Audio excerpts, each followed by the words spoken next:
Shalom warga kerajaan, selamat pagi. Kita bersyukur buat kebaikan Tuhan pagi hari ini. Bapak Ibu Saudara, hari ini kita akan belajar meneruskan yang kemarin dari kitab 1 Samuel pasal yang ke-18, Saudara. Diceritakan di situ ketika Saul cemburu kepada Daud. Ketika Daud pulang setelah dia berperang, dia mengalahkan banyak sekali musuh-musuh dari orang Israel. Sehingga ketika dia masuk ke dalam kota, Saudara, maka orang-orang bernyanyi. Dan mereka bernyanyi, Saul mengalahkan beribu-ribu, Daud mengalahkan berlaksa-laksa. Nah, Saudara tahu, saya ingin sharing buat Saudara pagi hari ini tentang bahaya dari iri hati. Saudara, kita harus mengerti bahwa iri hati itu bisa merusak bukan hanya hubungan kita dengan sesama, bahkan iri hati bisa merusak hubungan kita dengan Tuhan.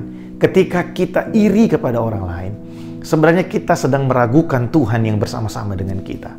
Saudara, Saul telah mengalami banyak hal yang luar biasa bersama dengan Tuhan. Saul telah mengalami banyak peristiwa dengan Tuhan. Tuhan yang mengutus nabinya untuk memilih Saul dan mengurapi Saul menjadi seorang raja. Bahkan Tuhan juga menyertai Saul di dalam peperangan-peperangannya. Nah, tapi ketika ada iri hati di dalam kehidupannya, Saudara melihat bagaimana Saul akhirnya berusaha bukan lagi dengan berdoa, bukan lagi dengan cara yang benar, tapi Saul mulai mengejar Daud. Dia ingin membunuh Daud supaya rakyat pada saat itu hanya percaya kepada Saul. Saudara, iri hati itu akan menghancurkan kehidupan kita.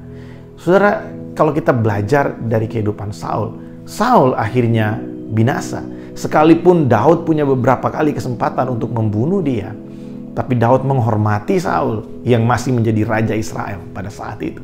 Sekalipun kalau saudara mempelajari, sebelum peristiwa itu memang Daud telah diurapi sebagai raja, tapi belum di-announce di hadapan rakyat, saudara. Saudara, kita mengerti bahwa Tuhan itu memberikan kita kapasitas kita masing-masing. Dalam kehidupan kita, saudara, ada orang yang dipercayakan lebih baik dari kita di dalam satu bidang tertentu. Ada orang yang dipercayakan lebih di bidang tertentu.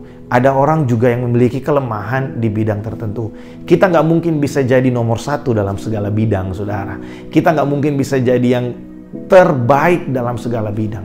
Tapi dalam kehidupan kita telah diberikan Tuhan kemampuan kita masing-masing. Seperti saya, mungkin dalam penglihatan saya terbatas, tapi di bagian indera yang lain mungkin saya punya kelebihan dari saudara.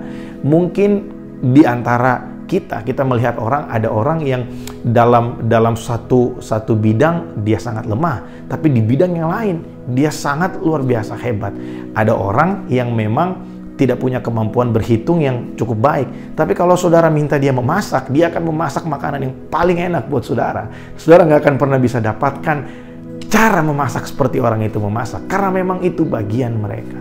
Kita nggak perlu iri dengan orang lain. Kita nggak perlu merasa kita kurang berharga sehingga kita harus menghancurkan mereka supaya orang lebih hormat sama kita daripada sama mereka. Yang perlu kita lakukan adalah saling melengkapi satu dengan yang lainnya. Jangan sampai kita merasa bahwa kita tidak lebih baik dari orang lain, atau orang lain kita rasa Tuhan pilih kasih terhadap mereka. Setiap kita adalah anak-anak dari Bapa di sorga, dan kita diberikan Tuhan kemampuan kita masing-masing. Mari kita saling memperlengkapi satu dengan yang lainnya. Ada yang diberikan karunia untuk memasak, ada yang diberikan kemampuan untuk bermain musik dan bernyanyi, ada yang diberikan kemampuan untuk bisa memanage dengan baik, ada yang diberikan kemampuan untuk bisa organize sesuatu dengan baik. Mari kita saling melengkapi satu dengan yang lainnya. Jangan saling menjatuhkan, apalagi sampai kita iri hati, saudara. Saya berdoa supaya setiap kita warga kerajaan dimanapun berada, kita bisa saling memperlengkapi satu dengan yang lainnya sebagai satu tubuh Kristus. Mari kita berdoa. Terima kasih buat hari ini Tuhan. Kami bersyukur buat kebaikan Tuhan, buat kehidupan kami.